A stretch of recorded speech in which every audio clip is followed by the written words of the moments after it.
والوں کو مسلمان بنا کر کے اور پورے ہندوستان کا راجا بنتے ہوئے خواجہ غریب نواز چمکتے ہوئے. اسی لیے کہا جاتا ہے کہ مصطفیٰ جان رحمت کے کردار کو جب اپنا لو گے تو دنیا بھی سمجھ جائے گا، آخرت بھی سمجھ جائے گی. اور یہ جو ماں باپ تمہارے خدمت کر رہے ہیں، یہ ماں باپ کو بھی تمہارے صدقے میں جنت مل جائے گی. اسی لیے لوگوں اپنے مصطفیٰ جان رحمت کے کردار کو سمجھو. کہیں ایسا نہ ہو کہ یہودی اور نصارہ کی ویڈیو دیکھ کر کے کوئی ایسا الفاظ وہ بکتے جس سے ہمارا اور آپ کا ایمان چل جائے. قرآن سیکھتے نہیں.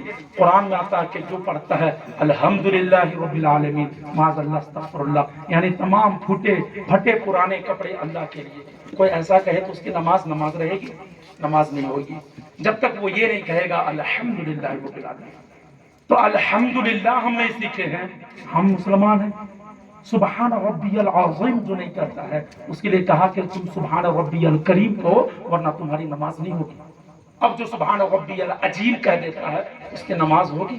اسی لیے لوگوں حدیث پاک میں آتا ہے طلب العلم فریضۃ علی کل مسلم و مسلمہ، ہر مرد عورت پر علم دین حاصل کرنا فرض ہے. یہاں سے ایک پیغام لے کر کے جائیں کہ ہمیں اپنے ماں باپ کا خیال رکھنا ہے، ہمیں اپنے رشتہ داروں کا خیال رکھنا ہے، ہمیں اپنے آخرت کی فکر کرنی ہے، ہمیں مصطفیٰ جان رحمت کے سچے پکے معنوں میں عاشق رسول بن کر کے دنیا سے چلا جانا ہے. دنیا کی زندگی فانی ہے. کل ہم اور آپ بچپنے کی زندگی گزار رہے تھے، آج جوانی کی زندگی گزار رہے ہیں. کل ہو سکتا ہے کہ بڑھاپا دیکھے بھی نہیں اور دنیا سے گزر جائے. اور جو بڑھاپے کو پہنچ گئے اس کے لیے یہ ہے کہ جوانی گزار لیے ہیں، بچپنے گزار لیے ہیں. اس بڑھاپے کے عالم میں اپنے رب کو منا لیں، اپنے آخرت کو سنوار لیں، اپنے رب کو منا کر کے اپنا ٹھکانہ جنت کر لیں، کیونکہ وہی زندگی ہمیشگی والی ہے. بولنے یا سننے میں کسی طرح کی غلطیاں ہو گئی ہو سب مل کے پڑھیں، ایک بار دل سے خلوص کے ساتھ توبہ کریں. استغفر اللہ ربی من کل ذنب واتوب الیہ، لا الہ الا اللہ محمد رسول اللہ صلی اللہ تعالی علیہ وسلم. اس محفل کو جس نے بھی سجایا، اس محفل میں جتنے لوگ نے سنا، اگر اس میں سے کوئی ایک نوجوان نے یہ ارادہ بنا لیا کہ ہم گناہ کو چھوڑ دیں گے، ہم نماز کو قائم کریں گے، کسی ایک نے ارادہ بنا لیا، قسم خدا کے مسلمانوں، میں اللہ کی قسم کھا کے کہتا ہوں کہ جتنے لوگ بیٹھے ہیں سب کا بیٹھنا کامیاب ہو جائے. کوئی ایک اگر ارادہ کر لیا کہ مجھے آخرت کی فکر کرنی ہے، مجھے مصطفیٰ جان رحمت کے دین پر عمل کرنا ہے، کوئی ایک نے ارادہ کر لیا تو اس محفل کو سجانا، یہاں بیٹھنا سب کامیاب ہے. شاعر لکھتے ہیں کہ دینے والے تجھے دینا ہے، اتنا دے دے اتنا دے دے، اپنے محبوب کی یادوں میں تڑپنا دے دے. پرفتن دور ہے، ایمان کو بچانا یا رب، مجھ کو بھی اسلاف کے جیسا ہی عقیدہ دے دے، مجھ کو بھی بزرگان دین جیسا دین دے دے، مجھ کو بھی امام حسین جیسی محبت دے دے، مجھ کو بھی میدان کرب و بلا میں شہید ہونے والے شہداء کا صدقہ دے دے. وما علینا الا البلاغ. السلام علیکم ورحمۃ اللہ وبرکاتہ.